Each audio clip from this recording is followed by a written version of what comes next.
Hey, good morning, everybody. My name is Greg West. I am from On Demand Occupational Medicine, and we are here for annual drug-free safety training. So a little bit about what I'm going to be talking about today. Some of the mental fatigue, symptoms of stress, some prevention tools. We have negative versus positive coping skills. Some of the current drug trends today, a brief overview of what the BWC is, and also a recovery-friendly work environments. So we're going to go ahead and just jump right on in on this. And here's a question that's asked, and I wished I really had a very good answer. Why would somebody come to work with they're under the influence of drugs or alcohol? Like I said, there's so many different reasons for that there. Could be personal, could be addiction, there's a bunch of other ones on there. But we do know that addiction is creeping into our workforce today. So, how you guys doing today? Everybody's like good. And now, question to ask. You don't have to answer. Is that just a default answer? Because I know there's some days when people are asking me, hey, so how you doing? I said, I'm doing good. I mean, I like to rip your head off your shoulders, just shove it down there. But yeah, I'm still doing good. So, a little about some SHRM studies that we find out. 47% of U.S. workers said they have little energy to participate in non-work activities by the end of their workday. 2 in 5 workers in the study said they try to avoid tasks that require a high level of focus or a high level of concentration after work. About 38% said they miss out on non-work activities due to exhaustion from work. And over 1/3 of the 1,000 U.S. workers that were sampled in this said it was difficult for them to unwind after they're done with their workday on this. So some key points about workplace mental health statistics. 76% of workers reported experience at least one symptom of a mental health condition like anxiety or depression. 80% of workers reported workplace stress significantly impacts their mental health. 83% of U.S. workers suffer from work-related stress, with many reporting negative effects on their home and personal life. 74% of employees report experiencing negative mental health while they are at work. That takes us up to the burnout concerns, with many workers reporting symptoms associated with burnout due to workplace stress, including emotional exhaustion, lack of motivation, and a desire to quit on there. And we do know that mental health does have an impact on our productivity. Poor mental health can significantly impact productivity, with studies showing potential losses in work performance due to stress and depression on that. So, whenever these things happen,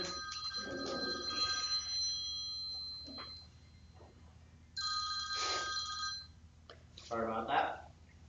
When stress and pressure becomes too much to handle and affects your mental, physical health, your relationships both at home and at work, and your work quality there, we say to just try to reach out to some professional help.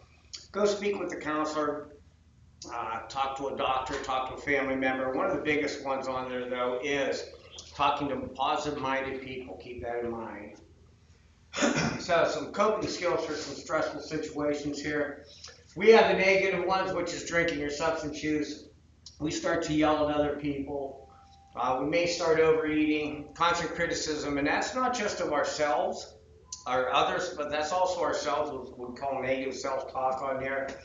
We can become stubborn and spiteful, which can lead us to some other reckless behaviors like spending too much money, maybe out gambling, doing some wrong things there. Some of the positive coping skills. Try to come up with some type of an exercise program, whether it's just getting up doing some calisthenics in the morning, jumping jacks, sit-ups, push-ups, whatever it is. Maybe taking a walk around the block, especially since the weather's been so nice.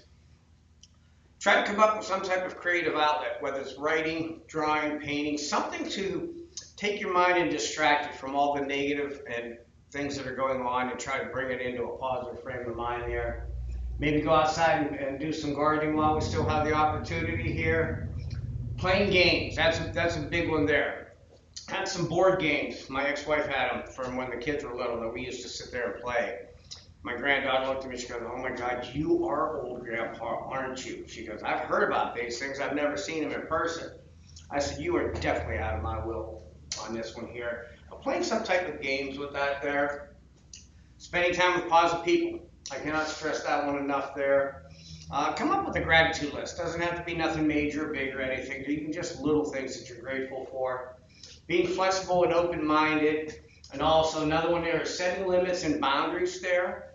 But once you set those limits and boundaries, ask yourself a question. You do not have to answer this, but how good are you at keeping those boundaries established on there? So here's what happens when we turn on healthy coping skills like drug and alcohol use. We do know it is a short-term escape with possible long-term damage. Drug and alcohol provide temporary relief, but often worsen emotional pain and create additional physical, mental, or relationship issues. It does inhibit our problem-solving abilities. Relying on substances hinders the ability to face challenges, delaying growth and resolution. And it can lead to a cycle of dependency. Unhealthy coping can lead to addiction, increasing vulnerability to stress, and reducing self-control over a period of time. Here's a little bit about what the Drug-Free Safety Program is. It begins with safety. It integrates drug-free efforts into a company's overall safety process while incorporating efforts to deter, detect, and take corrective actions to address alcohol and other drug use that may impact workplace safety on there. We're not here to try to catch the bad and problematic employees. What we're looking for is to make sure that everybody remains safe. When they come to work, they go home in the same condition they walked in here.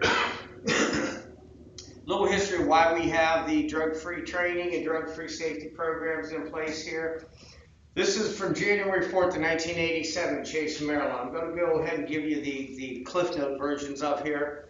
What happened on that day there was two men that were operating a 3-car Conrail train. They made a very wrong, fateful decision that morning. They decided it was okay to smoke a little marijuana, get high before they went to work.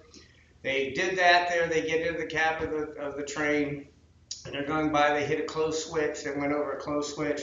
All of a sudden, all the bells and whistles went off, all the warning lights and everything saying, get off the tracks immediately. You're in imminent danger of crashing into a speeding Amtrak train, which is going about 120 miles an hour.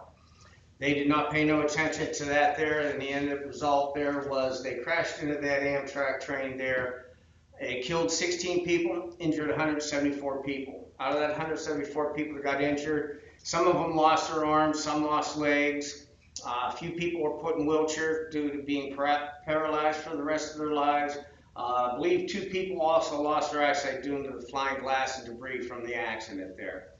So what ended up happening was the American citizens said enough's enough. This is it. This was the straw that broke the camel's back, as they say. They started letter-writing campaigns for congressmen and senators. They started making phone calls there. They did a march on Washington. Congress finally listened to what the Americans had to finally say there, and in 1991 they passed what's called the Omnibus Transportation Employee Testing Act. That is the grandfather of all of our drug testing that we have here today. So, the number one reason we have for any drug-free policy is, and like I say, it's not about the insurance benefits or any of that other stuff on there, it's to save people's lives. Literally, it's all about safety and saving people's lives. So here's what happens when we do not have a drug-free policy put in place. It leads to higher workplace theft, destruction of equipment, increased workplace violence, and higher absenteeism, lower productivity. The list goes on and on. But one of the biggest things about that there is if nothing's being done about it, good employees will leave that employer and go to someplace else that does value their life on there. So a little bit about cost of use on the job. U.S. Department of Labor reported drug and alcohol abuse in the workplace causes 65% of all on-the-job accidents there. And when somebody does get injured and they go to the emergency room, 16% of those people that are tested, they have alcohol in their system at that time. And 40% of all industrial workplace fatalities are caused by somebody that has a substance use disorder and they're being distracted by it. Do I have enough money? Is the liquor store going to be open? All the rest of that stuff going on there. Sorry about that. There we go. And they're being distracted by it. They're taking their eye off the prize, which is keeping everybody safe, including themselves, because they're thinking and being distracted by where they're going to get their next substance that they need on there. And additionally, those Americans who do die at work, 10 to 20% of them have a positive test when they are tested for drugs or alcohol. The test comes back positive on it. 38 to 50% of all workers' comp claims are related to the abuse of alcohol or drugs in the workplace. 40% of all theft is on the job site there. one of the biggest ones there. People don't perform at 67% of their true potential. That means somebody has to pick up that other 33% slack on there. Okay, and also additionally, workplace unintentional overdose from non-medical use of drugs or alcohol have increased 619% since 2011. And in 2020, 8.1% of all workplace fatalities were due to unintentional overdoses. And in 2022, that number increased to 9.6 of all occupational injury deaths on there. So how are we going to identify the problem properly if we don't know what it is here? So a little bit about what some of the issues are. With the substance use disorder, currently 48.7 million Americans, that's more than 1 in 6 that has been diagnosed with a substance use disorder. And people aged 12 or older had a substance use disorder diagnosed just in the last year alone. When it comes to alcohol on here, about half the people, which is 137.4 million Americans aged 12 or older, have admitted to drinking just in the past month alone. And what's really scary is the underage binge drinking there, kids aged 12 to 20 on there.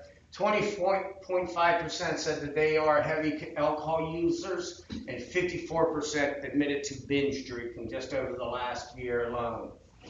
So when it comes with marijuana, that is the number one hot topic all around there. But kids aged 12 to 20 there have admitted to vaping marijuana just in the last year alone. Then when it comes with stimulants, we know that methamphetamine is one of our biggest one there, with a lot of kids aged 12 or older being misusing some form of methamphetamines, whether it's cocaine, prescription stimulants, and or methamphetamines. To me, that's a little scary. If you haven't heard about this here, this originated on the West Coast. It has migrated over here to the East Coast now. There's been a couple of reports down in another county, not up here in Trumbull, but down in Columbiana County. It's called pink cocaine. It's powder that's mixed, it's dyed pink, and it's supposed to have a real sweet smell to it and cause hallucinogenic effects. Unfortunately, what they're doing, they're mixing it with fentanyl, ketamine, xylazine, all the rest of that stuff there. So they are not getting that effects they wanted from it. They're actually getting overdose deaths because of that. Then when it comes with the opiates here, those have been on, since the 90s, basically, with that there. But what really scary here is with kids aged 12 to 17, back in the 60s and 70s, huffing, what they called it, or sniffing paint cans and stuff, was real popular. That's also on the increase because 554,000, and these are kids that were honest and they answered honestly on there, have admitted to huffing or sniffing inhalants just over the course of the last year alone. That number is probably going to be going on the rise here. A little bit about some opiate overdose deaths rate here. We've had 3 major waves in America. Started back in the 90s with the prescription oxys that Purdue Pharmaceuticals put out there. Once those started becoming harder to get, which was right around about 2010 there, heroin took a very brief rise in overdose deaths. Then in 2013, we were introduced to something called fentanyl, and that has been the #1 killer so far. Now we're getting other ones mixing in with it on there. And according to the CDC, this is the single deadliest drug threat our nation has ever encountered.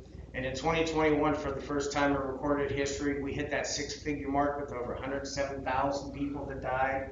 Staggering 67% of those deaths involved a synthetic opiate like fentanyl. Most of it being adulterated with methamphetamines, heroin, cocaine, and all other illegal drugs there. They're mixing with it and adulterating it and causing deaths there. People aren't even aware they're taking it at that time. And I'm sure you've heard about the fake counterfeit pills or pressed pills that they have out on the streets now. They came under the radar screen of law enforcement back in 2018, and they were able to confiscate less than 291,000. 3 short years later, they confiscated about 9.7 million pills off the street. And in 2022, when it came to an end, the DEA announced the seizure of over 50.6 million fentanyl-laced fake prescription pills, more than 10,000 pounds of powder. That's an estimated 379 million potentially lethal doses of fentanyl on there. And when 23 came to an end, they confiscated more than 80,000 fentanyl fake pills, over 12,000 pounds of powder. That's enough to kill 390 million, that's 390 million lethal doses of fentanyl. And if a person has no tolerance for fentanyl, that is a lethal dose for that person there. Also, the DEA, when they were doing some tests on this here, they found 5 out of 7 pills, that's 50% of the pills out on the market there, contained a potentially lethal dose of fentanyl. I believe that number has increased to 7, so that'd be 70% of it. And just for a little reference here, that's the number 2 sharpened lead pencil with 2 milligrams of fentanyl on the tip of that pencil. That's enough to kill an average American right there if they have no tolerance for fentanyl. I don't know if you can tell the difference between the two of these here. The one on the left is legitimate oxycodone 30. The ones on the right are fake. That came from a raid. I believe that was up in Akron, Kent, just about 2-3 years ago there. But if you held the pills in your hand, you could not tell the difference. They look identical. The markings are identical. The color, everything is identical to. You cannot tell the difference. So if you had them 2 in your hand, you would not be able to tell the legitimate one from the counterfeit one. And they're also going now to other forms of food and candy here, so they are becoming pretty creative how they're doing this, getting this fentanyl in there. They've found it in gummy bears, protein bars, the rainbow fentanyl that was going around there. And if you can see there, that's geared more toward the younger generation. The 2 on the bottom are Flintstone multiple chewable vitamins. The 2 on the top there are from a Pez dispenser. And if you look on the Amazon website there, you can see that the Pez dispensers are becoming, once again, very popular there. This guy's going to get the dumbest criminal award in history here. He thought he was going to get some stuff through TSA in a Whoppers Malted Milk Balls. He did not think TSA's X-ray machines are good as they are. And I know firsthand how good they are. I had one when I was trying to get toothpaste through, not drugs, but toothpaste. Very embarrassing story that Ruth Kaiser loves to rub into my face all the time. So when they found that there on him, they also found that he had them in Sweet Tarts and Skittle packages also packed ready to be brought into the country there at the LAX. I've heard he's doing 9 years up in Colorado Federal Penitentiary, which he deserves to be. There's also other forms of foods that we found here, like the ones on the left. There's everything they found in Ohio. Well, really scary. I was up in Alaska, and I love frosted mini wheats. And I asked for frosted mini wheats, and the lady looked at me like I was crazy. And I said, yeah, and I explained them to her. She goes, oh, they're called pellets. I said, oh, okay, give me a bowl, pellets, whatever you want to call them. It was frosted mini wheats. They found them pressed into that form up there in Alaska. They also found them in Lego blocks, puzzle pieces. They found it in forms of popcorn up in Canada there. So they're becoming pretty creative on how they're getting it to the people there. So another one here, wished I had a very simple answer for this one here. It's like, why would somebody choose to take something so deadly on there? Like I said, can't answer that question very simply. There are multiple different reasons on that. And it brings it here whether addiction is a disease or a choice on here. So what I'm going to try to do give a simple explanation for what addiction is. It's very complicated, but break down simplistically here. Addiction isn't that simple. It's a very complex process that takes place in our brain. Much like our fingerprints, addiction looks and may feel different in each one of us. But unfortunately, addiction is part of our biology. And addiction is just not a bad habit. It is a change in the brain that overrides normal judgment and willpower. And on a little side note, a person who is addicted may choose drugs or alcohol over their job, family, even their basic survival instincts. You got to remember that addiction, a person can be addicted to a lot more than just drugs or alcohol. There's multiple different ones like gambling, shopping, overeating. There's many different addictions on there. So we do know that addiction is classified as a disease on there. So I like this here. Maybe it's because I'm very passionate about what I do. Maybe it's because I'm a nerd. I don't know. Comes from the National Institute on Drug Abuse. And it tries to give a simple explanation and description of how abuse alters our brain briefly, but addiction will alter our brain permanently. It talks about the chemical makeup and functionality of the brain there. It says for the brain, the difference between normal rewards and drug rewards can best be described as somebody whispering into your ear and somebody shouting into your ear with into a microphone. So, around 76% of the 48.7 million people aged 12 or older struggling with a substance use disorder are employed currently.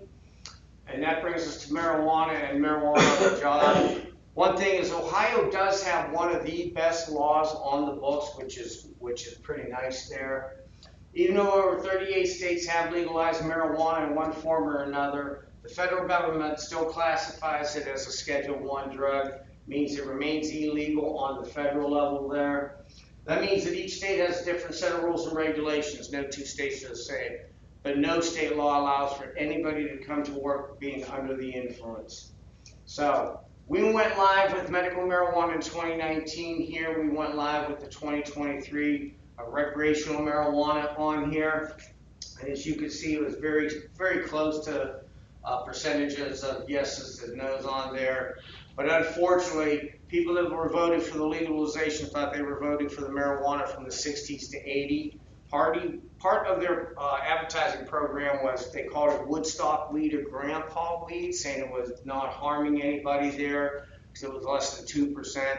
The average marijuana flower today is anywhere from 34 to 38% pure THC. So depending upon the plant material and extraction process, that could be anywhere from 50 to 99% pure THC in there.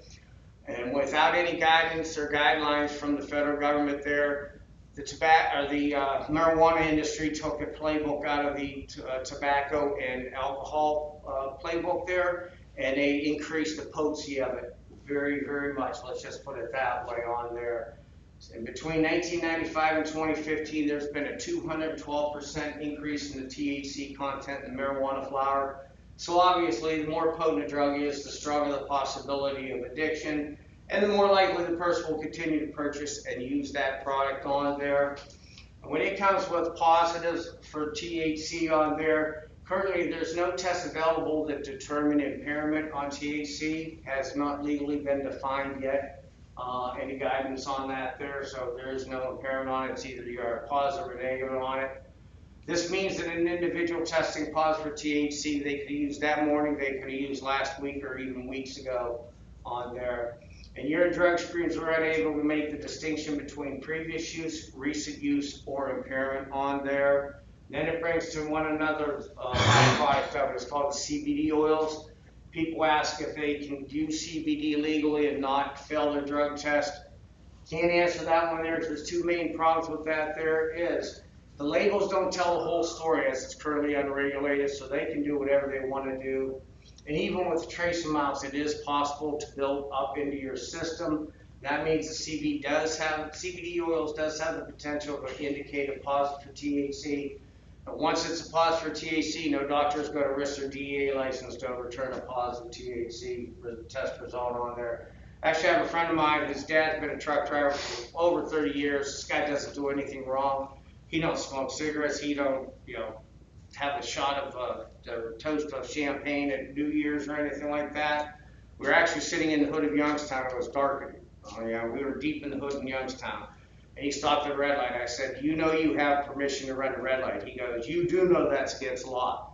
It's not in Youngstown, not in this hood. I said, unless you have your gun, there is no law that says you cannot run this red light. He sat through the whole red light. So when he called me the one day, he said, hey Greg, I failed my drug test. I said, joke. I said, well, April Fool's was last week. You can't get me on this one here, dude. And he goes, no, I failed my drug test. What ended up happening is hurt his back. His wife got on Amazon, got a little can of CBD cream that she was rubbing on his back, and the label said 100% pure THC free. So he said, oh, not a problem, not a big deal. Months later, after his wife was rubbing it on his back, he fails his first drug test in over 30 years as a truck driver for THC on there.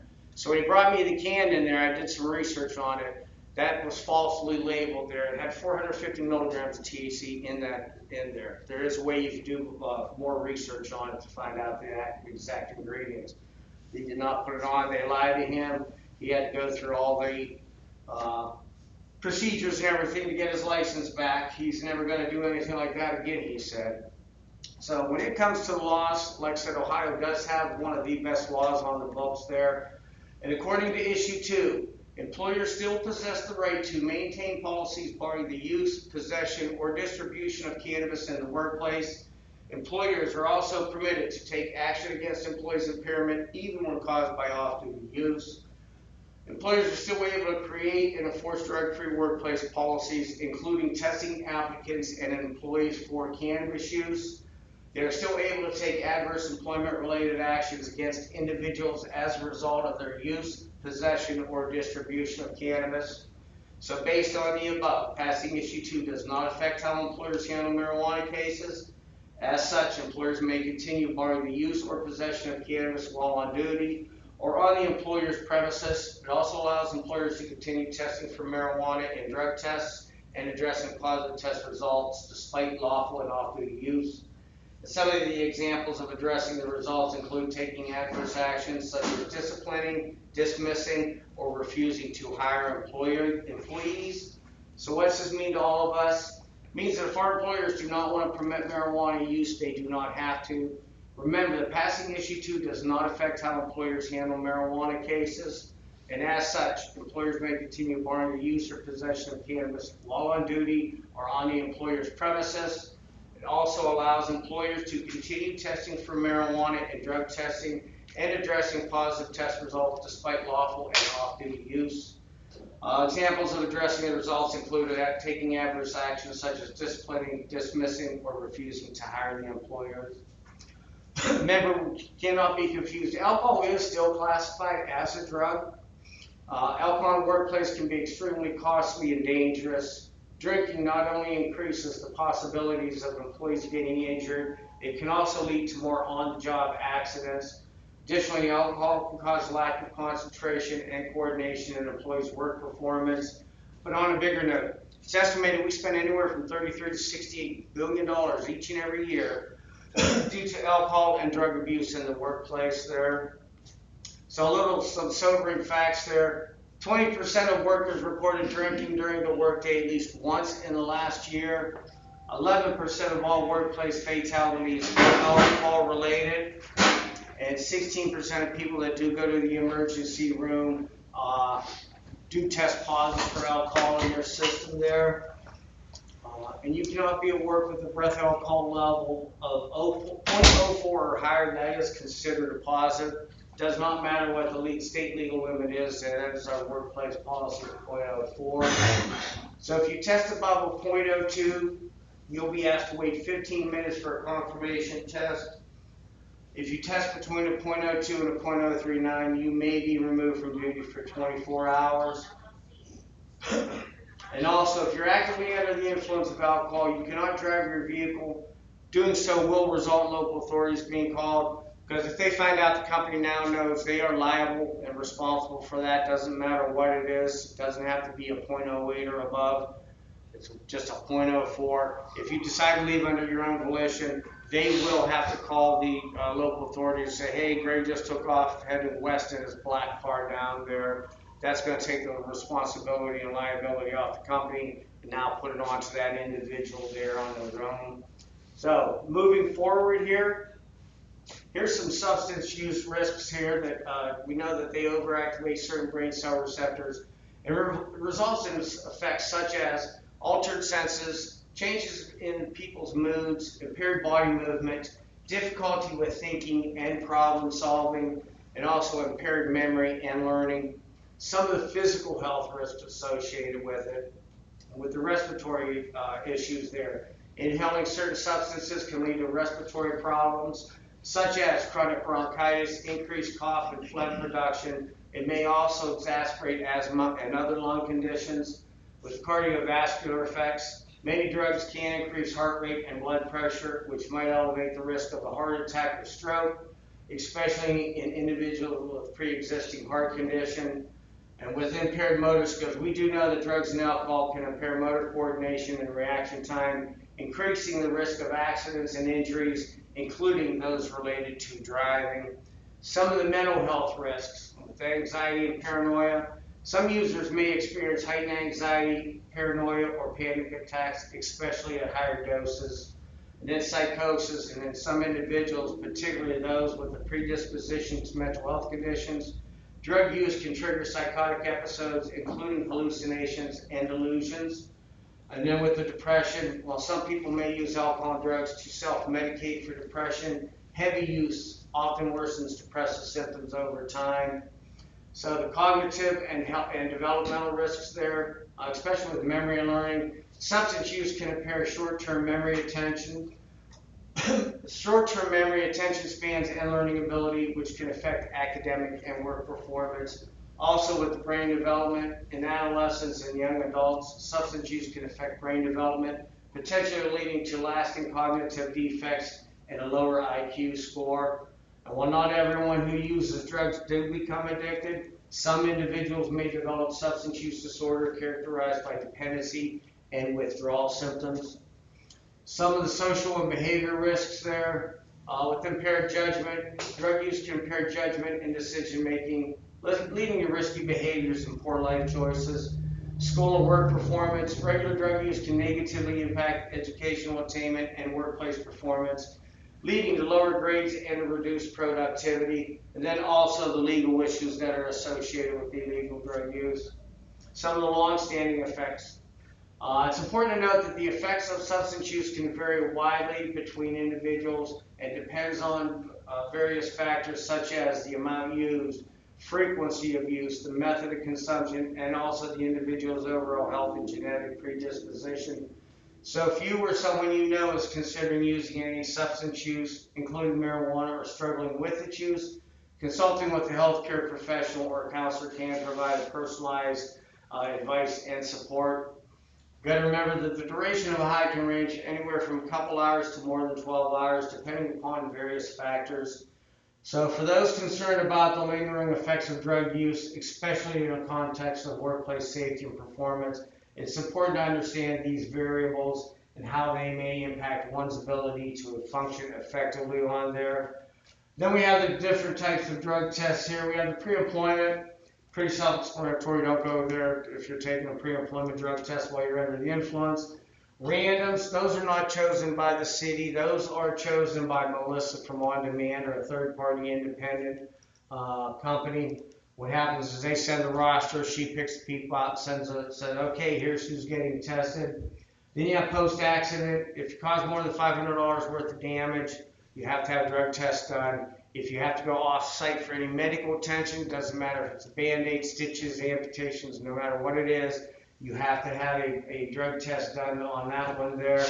Then you have return to duty and follow-up. Those two kind of go hand in hand. Return to duty is not because you took off some time or FMLA or anything like that there. That means that you have previously failed a drug test, you've gone through all the educational process, you've provided a clean drug test to come back to work. Then you get hit with follow-ups. That's going to be a set number of drug tests that are going to be randomly administered over the course of the next year. That's to make sure that you are staying in compliance with company policy. Then reasonable suspicion. All supervisors and managers do get trained in that here in the next hour. Now I want to talk a little bit about the MRO process, or the medical review officer. The MRO is a doctor that verifies all prescription medications for the drug test there. So if you do take a drug test and you are on a prescription, you'll get a phone call from the MRO. Please cooperate with them. They only have 5 business days before they have to legally release those results to the employer. So you want to get those to the MRO as quickly as possible. And remember, your prescriptions, Don't be a nice guy and try to help your buddies out. Say, here, take a couple of these for the pain or whatever it is here. Don't be foolish enough to do that. I witnessed that firsthand, where people have taken a drug test for one reason or another. They were on somebody else's prescription, and they either didn't get the job or they got in trouble with that there because they were using somebody else's prescription. So make sure you only use your prescriptions. Don't let anybody use yours, and don't use anybody else's on there. So we got to remember that no law, state or federal, entitles an employee to be impaired while they are at work. Medical marijuana or legal prescription drug use does not entitle an employee to compromise his or her safety, nor the safety of others. And regardless of the legal status of marijuana, No one is permitted to come to work while they are under the influence, and employees are also not permitted to have in their possession any drug use paraphernalia, marijuana in any form, excuse me, or items containing marijuana.